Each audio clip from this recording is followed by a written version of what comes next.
Hi, welcome to Libby's Movie Hunt. I'm your host, Libby Hunt, along with my co-host and producer, Kevin E. Hey, Libby, how you doing? Good, how are you doing? I'm good. It's a very exciting day. It is. Star Wars. Exactly. Are we a little choppy on Facebook? Sometimes Facebook's not the most reliable streaming service, so we got to kind of take what we can get. But I I think know. we're coming through all right. But thank you for tuning in, and y'all chime in, ask us questions, tell us you're here. We love to hear from you. Yes. But we're here every Friday, 3 o'clock p.m. Central Standard Time, and today we're very excited. We're talking about Downsizing with Matt Damon and Star Wars: The Last Jedi. Yes. What was the title of the last Star Wars? The Force Awakens. The Force Awakens. Okay. So we both really like Star Wars, so we're going to save that for next. Kevin didn't see Downsizing. Yes, and Star Wars is the big one, so we got to kind of save it. Right. So we'll for last. start with Downsizing. Okay, so Downsizing is a science fiction, 2 hours and 15 minutes, maybe longer than that. It has 62% on Rotten Tomatoes, which is, not so good. Not great. It's directed by Alexander Payne. Do you remember the movie Nebraska with Bruce Dern? Bruce Dern won an Academy Award or was nominated. I don't think so. And he also how did- long ago are we talking? Oh, a year or two ago. And he also did The Descendants, which I really enjoyed with George Clooney. George Clooney, I remember that one, yeah. May have won the Academy Award for his role in that. Yeah, that was very good. But I had such high expectations for this movie. Matt Damon stars in it. Christopher Waltz, who I love, our great bad guy. He's always A Tarantino favorite. Yes. Kristen Wiig, Jason Sudeikis. But Downsizing, I didn't like at all. No, not at all. Do you know what it's about? It's from the trailer that I saw, it's somewhat of like a business-type comedy drama, but it's also like a mix of science fiction. Right. It's in the future. I mean, they're talking about like physically downsizing. So I thought it was going to be like Honey, I Shrunk Your Kids. Or Honey, remember that movie, Honey, I Shrunk the Kids? That probably came out. I actually watched that just recently. It was cute. Yeah, I like that movie. Well, basically, these scientists shrink people so they can gain wealth and cut down the Earth's consumption of natural resources. Okay, so certain people are like, that sounds like it's going to help the Earth and I'm going to downsize. And then it's irreversible. They have to take your teeth out to make you, and do a couple other modifications on your body to shrink you, and then they put your teeth back in. I don't know. This is all much more elaborate than I was expecting from seeing the trailers. I know, and when so what happens is they get into this community, Nirvana or whatever they call it, of this downsized population. The downsized population has a problem of its own. But basically, what happens in the movie, it becomes this political take on climate change and the world's overpopulation, and it's the movie is trying to be a political message, and it just doesn't work. Yeah. On any level. I can't. That does not sound appealing in any way. No, it appears like it's going to be a comedy, maybe a dark comedy, a little bit of science fiction.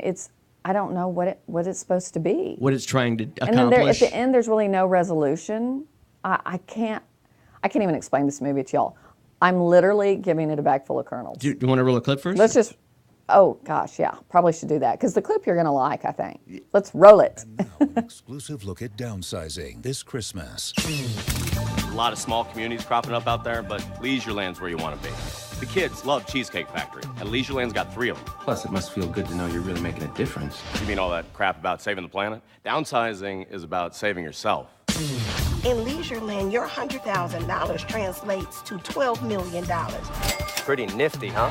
Today, you will undergo the permanent and irreversible procedure commonly known as downsizing.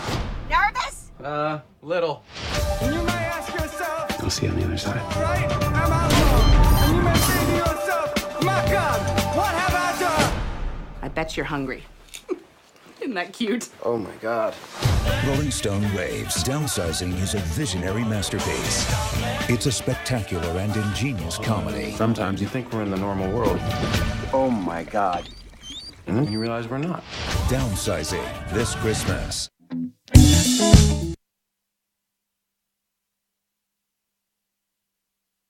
Welcome back. There was the clip. I'm trying to look at it and see if I look choppy on my phone. But Yeah, our stream is not sorry great if the today. streaming's not great, but it'll look good. If you want to watch it later on YouTube, pull it up on YouTube, please, and iTunes. But the trailer looks good, doesn't it? Yes, trailer looks very good. It seems like a much more lighthearted outing than what you made it sound like. I mean, it's just trust me. Just don't waste your time. I mean, just don't go. Let's give it a It's been a while. I hate to do it, but bag full of kernels.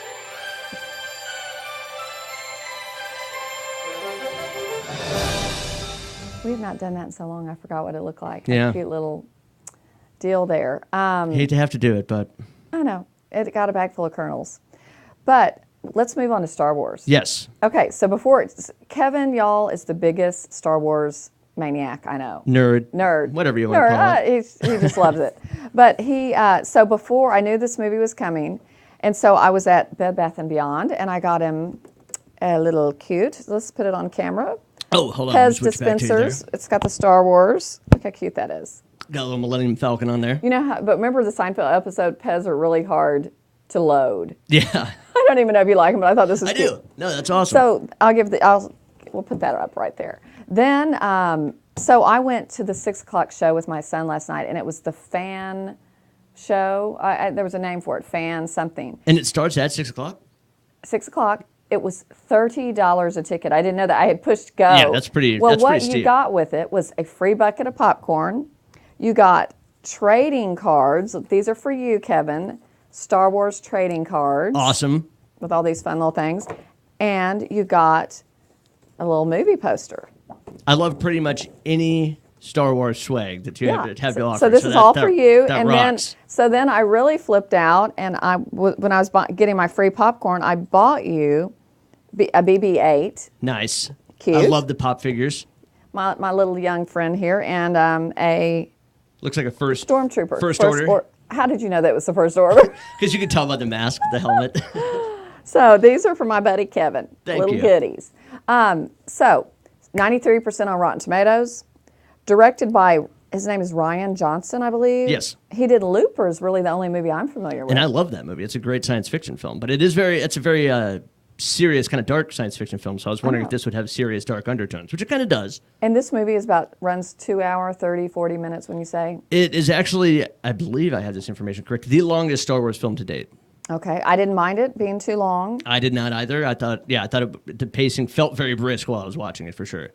You tell them about it, but let me tell you who's in it. We have Mark Hamill, who is love seeing him back in it. And largely absent from the last movie.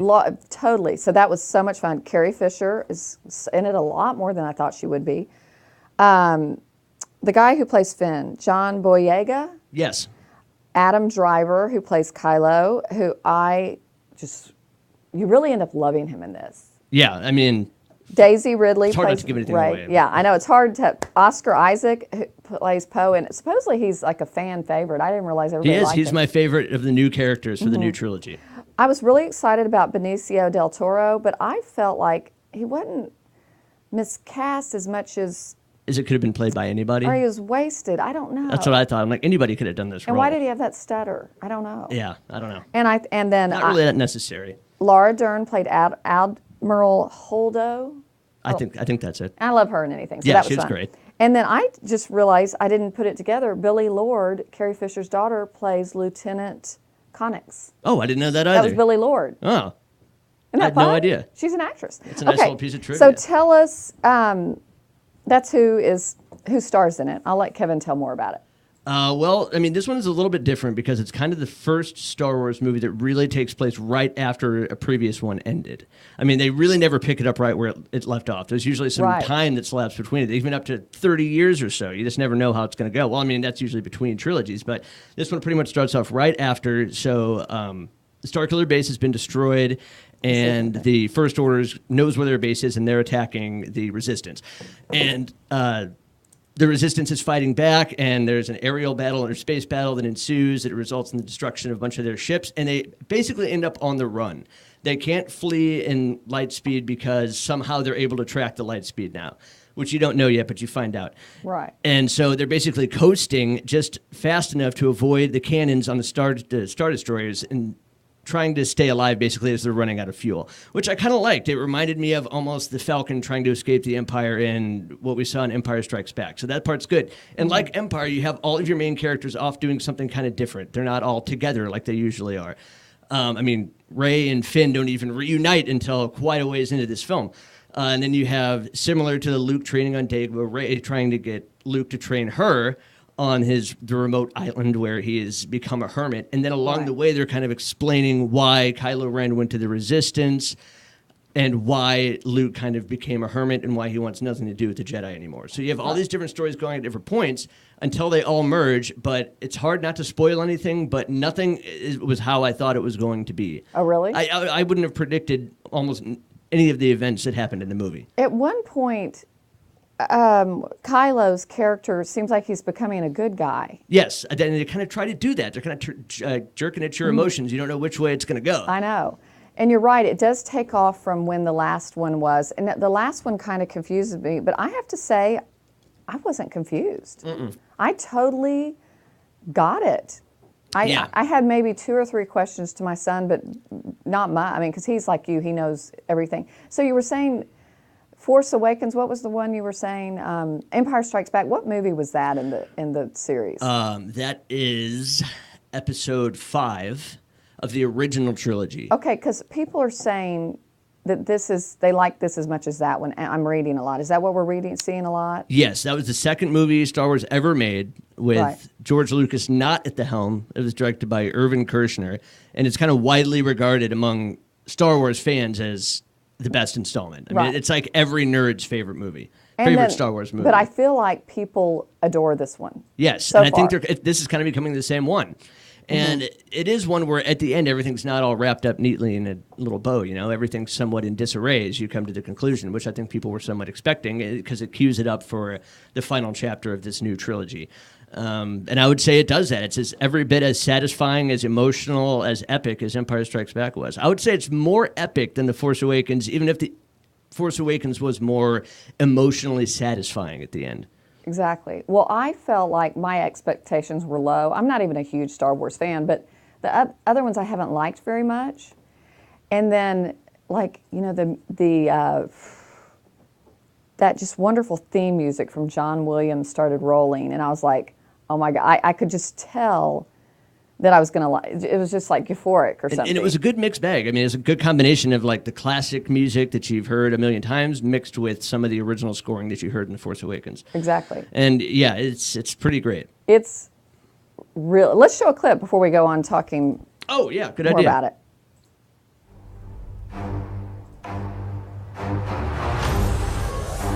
Let the past die. That's the only way to become what you were meant to be. Darkness rises, and light to meet it. I need someone to show me my place in all this. Come on!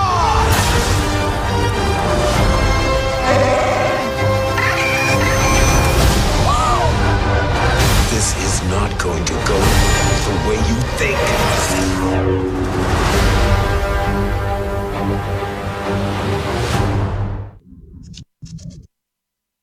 My friend Jennifer just tuning in. Sorry, Jennifer, I said earlier if you're just chiming in that it's a little choppy on Facebook, but you can watch a clearer version on YouTube later. And for audience members, I just want to say, I know you've all probably already seen a million clips and trailers for The Last Jedi, so I picked a short one. Yes. It goes real quick. But, I mean, I loved it. So what do you think? Will it be nominated for any Oscars? It's such a bummer because this is the reason people go to these kind of movies, is to have this kind of fun, you know, and to escape into this kind of fantasy and this world. And they probably won't see any kind of nominations or accolades in terms of Best Picture or music? But music, I would say original scoring.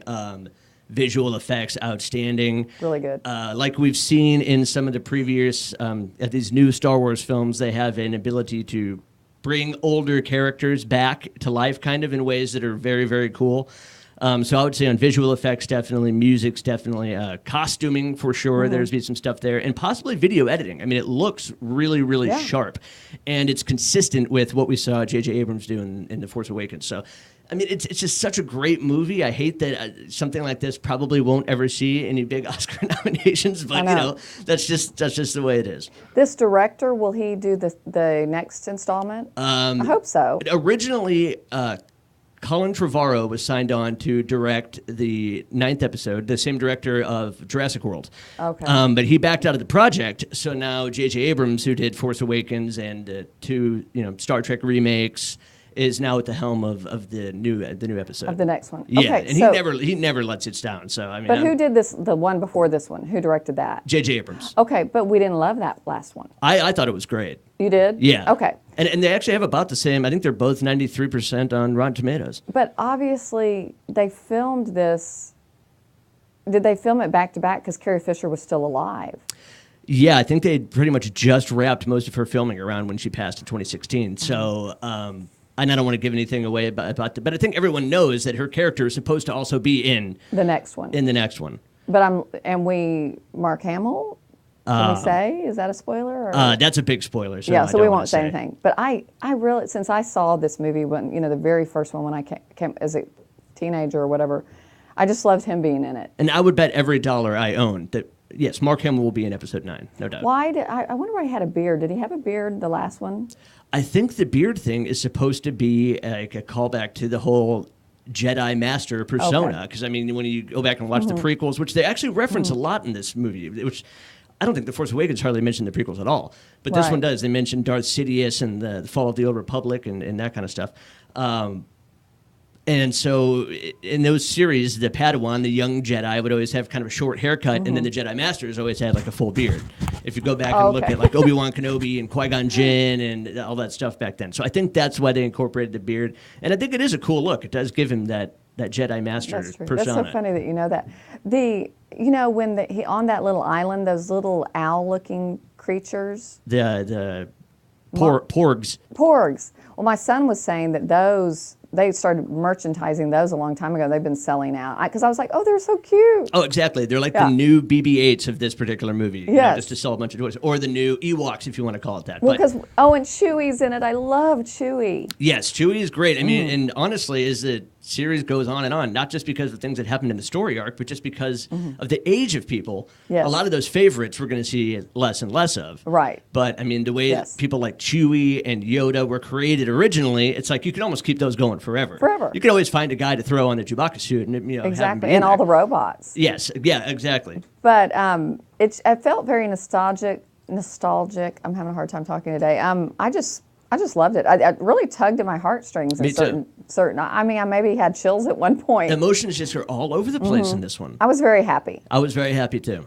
And it's fun to see it. Y'all, I encourage you to go this weekend. Go online and use your Fandango app or Movie Phone or whatever and buy your ticket ahead of time because it's packed. But yeah, with reserved seats these days, it makes it so much easier. It makes it so much easier. But it's so fun to go see it with a crowd that is cheering and clapping and dressed up as Kevin and his girlfriend dressed up. We did. They had their T-shirts. Elise had her cute Leia buns on. That took her a long time. She had to pin it all back. Oh my gosh, they were so cute. But we saw so many people dressed up. I couldn't get over the adults in gear. Yeah. I mean, we saw fully dressed Princess Leia's, with the whole white gown on from the original and everything. I mean, I saw it at AMC North Park. I think you saw it at the Cinemark. I did. I saw it at Cinemark West Plano. I mean, lightsabers, the whole deal. Yeah. That made it really fun. It did. It was fun, people really cheering and being grateful and happy for it. And it's funny because Elise didn't like it as much as I did. And I'm like, that was awesome. It's like, well, you didn't notice there isn't that much clapping or cheering at the end like there was with Force Awakens. I'm like, well, it's a different kind of ending. I think everyone's like, oh my God, what have I just been through after Last Jedi? It's like, that's true. Very heavy. But they did, my crowd seemed to like it all the way around. Yeah. I mean, yeah. One thing though that absolutely drove me nuts. And if you're one of these people, I swear, even if your phone is on low brightness, it is so distracting people on their phones. This guy next to me texting the entire movie. Why? During the opening crawl. And I'm like, dude, really? Star Wars isn't entertaining enough for you? You have to be on your phone? That's weird. Yeah, it's not one of those movies you're looking at. I know, I hate that when people do that. I didn't touch my phone that entire movie. I go to all these movie screenings, and they do not. You get in big trouble if you get your phone out. So I'm kind of used to. They do, yeah. Yeah, I mean, they kick you out because they're afraid you're going to pirate it or something. But well, because of Elise's Christmas party, we couldn't do our usual. I like to sit in a certain spot. I like to go at 7. I like to see the 3D. Right. But we had to switch it at the last minute, so I had to go 9:30. We were kind of close to the screen, not 3D. But see, yeah, I think I need to go back and see it in 3D. It's just for these movies, it Or just an makes it a little IMAX. more fun, I think. Or just even a bigger screen. Were you at an IMAX? No, just regular.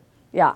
Well, that's good you got tickets. I got tickets. I mean, we were on the 3rd row, though. I mean, I got tickets for the 6 o'clock just a few hours before, and all that was left was like the 3rd row. We were on the 3rd row, too. 3rd row, very end. So it's easy for me to get up and go back and forth.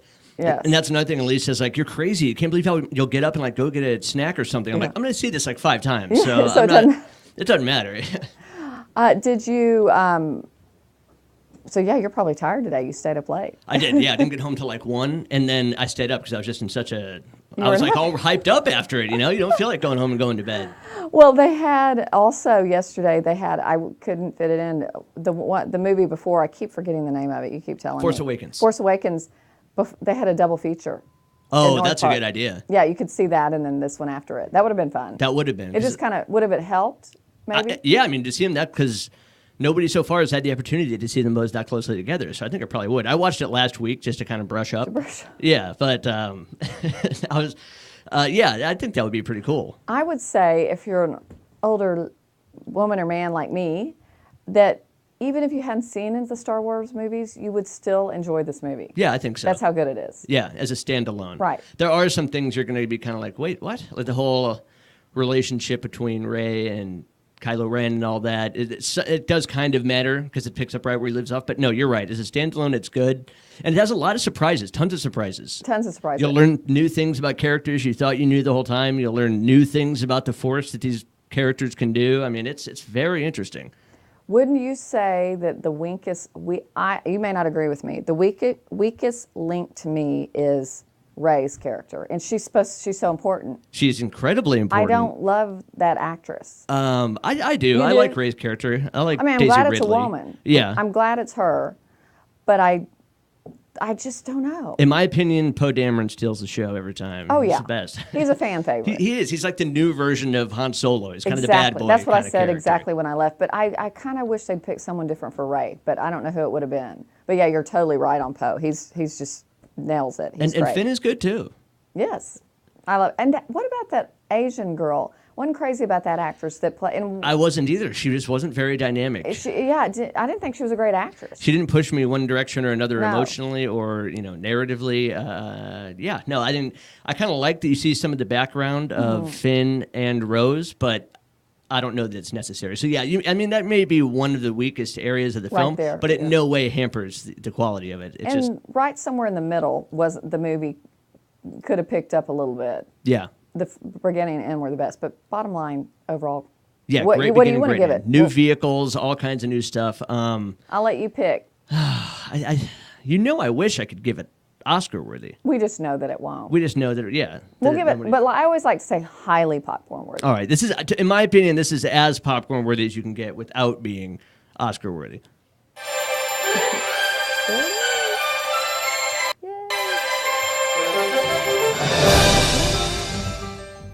Yay. So yeah, it's great. I mean, I could talk about it forever. I know. And I just want to, were you a fan at all of the prequel trilogy? No. I mean, I've seen them all 100 times, but every time I go back and watch them, I'm like, God, these movies are terrible. I really, as far as Star Wars goes, I only liked the very first few, that were made in the 70s. Mm-hmm. And then I like this one as much as those. Well, I think it's crazy that when all of this is said and done, people are always going to have the most adoration, I think, for the original trilogy and those characters. But as far as the best made films go, I think that these Force Awakens, Last Jedi, and Rogue One, so far, the 3 best made Star Wars films ever been released. I don't know if I loved Rogue One. I'm going to have to go back and watch them. I love Rogue One almost more as a sci-fi kind of spy thriller war movie than I do as a Star Wars, but I love that it's in the Star Wars universe. So I'm a big fan of Rogue One, but it's a little somber. It's kind of depressing, it's not a happy ending, but it's still very cool. Well, see, I loved the last one because we had Harrison Ford, Carrie Fisher, my people coming back from my childhood. Hey, bring back the first part where you see Harrison Ford and Chewie in Force Awakens is like one of the greatest cinema so moments exciting. of all time. But how do I watch these? How do I find them, Kevin, if I want to watch them again? Where are you finding them on? The best way, if you want to see Force Awakens, is my personal opinion. Go ahead and do it the old-fashioned way. Pick it up on Blu-ray. You can get it pretty cheap for if you want to watch it over and over. Otherwise, you can rent it online from Vudu, Fandango, those kinds. If you want to watch Rogue One, it's on Netflix, so you can pop over there and check it out. Okay, because Netflix is so funny, the things they have. And I'm bummed. This will be the last time I can do this Star Wars tradition for a little while because the next Star Wars film comes out in May, not around Christmas time. So, wait, next Star Wars comes out this May? Yeah. Oh my gosh, the Han Solo movie. It's called Solo. Oh my gosh, Camille, you just came in watching. So glad. Sorry, it's bumpy. Maybe it's not for everybody else. Yeah, I don't even know. That's hard for me to tell. But I can't tell. From what I look on there, it's not. I think it's just what I'm hearing. I think it's just. Well, I'm looking here and it looks like we're jiggy. Yeah, but I'm yeah, not exactly. sure. Well, okay, so the next one comes out in May. That's exciting. Yes, and then that will come out in May, and then the following year we'll have Episode 9, the end of this new trilogy. Oh my gosh, what are we going to do? What are you going to do? You're going to be so sad. This is your favorite. This is your favorite movie. And Disney says they're going to have a Star Wars coming out every year for the unforeseeable future. And then I don't know if they're going to carry on a new trilogy with these characters, but Rian Johnson is slated to direct a brand new trilogy completely separate of these last ones. Okay. So it's like there'll be plenty of Star Wars to come in the upcoming years. When Disney World is putting in a whole Star Wars park, right? Yes, you can actually go on a life-size Millennium Falcon. It's pretty Oh awesome. my gosh. You've got to maybe that could be your honeymoon someday. And you can stay in the Disney castle. I know. It would be cool. Just to walk around the Falcon would be awesome. Oh my God, for sure. I even want to go. I also saw, and I'm not going to tell y'all about it till next week because it doesn't start till next Friday. And I don't think Downsizing does either, but you might as well know, don't go. I saw Hostels with Christian Bale and Rosamund Pike, and I loved it. But I'll tell y'all more about it. It's a Western. Oh, okay, that's about very Native cool. Americans, and it's just fantastic. Christian Bale's always good in a Western. I mean, he was great in the 3:10 to Yuma remake. Oh my gosh, I think you'll like it. And then I want to encourage y'all to see Darkest Hour with Gary Oldman playing Winston Churchill, and then I don't know, I haven't heard anything about it yet. Sorry, we're out of time. But okay. I want to know about Gotti, the John Travolta, John Gotti biopic, which is supposed to come out. Oh, it is today. So I'm curious. I haven't seen any reviews what yet, happened? but What's not out? It's not in theaters. I'll have to check it out. Oh, do you think something bad happened with it? Because I love John Travolta. You know, he's like my favorite movie I star. know, and sometimes they will put a review on embargo on it if they're worried that it's going to be a low performer. But we'll just have to wait and see. What's not there? Shoot. Well, it's directed by Kevin Connolly. Which is good. Yeah, and I think it has some potential, so we'll see what happens. So it's the good, fun time of year. The good movies are coming out. It's Oscar season, and I mean, like literally, I was sitting in the theater last night going, I'm so happy. The good stuff is coming, finally. We've had a drought. Yes. So I get, well, Kevin, I'm sure you could just tell us more, but I guess that's about it. I could do an hour on Star Wars, yeah, that's okay. Well, I wanted him to talk more about you did a little bit about past Star Wars movies, but we can even talk about that next week. We'll recap. Maybe we'll both go see it again and have some. I will definitely have seen it again by the time we meet next We'll Friday. at least be out of school. Maybe she could come in on the show and talk with us. She about will, it. yeah. Today's her last day, so yeah, I would love to have her come in. That'd be about it. fun. Just to have somebody who didn't love it as much as we did weigh in, you know? Yeah, so I loved it. I'm so excited. I love the science fiction. So I guess we are tuning out, and y'all go enjoy the movies.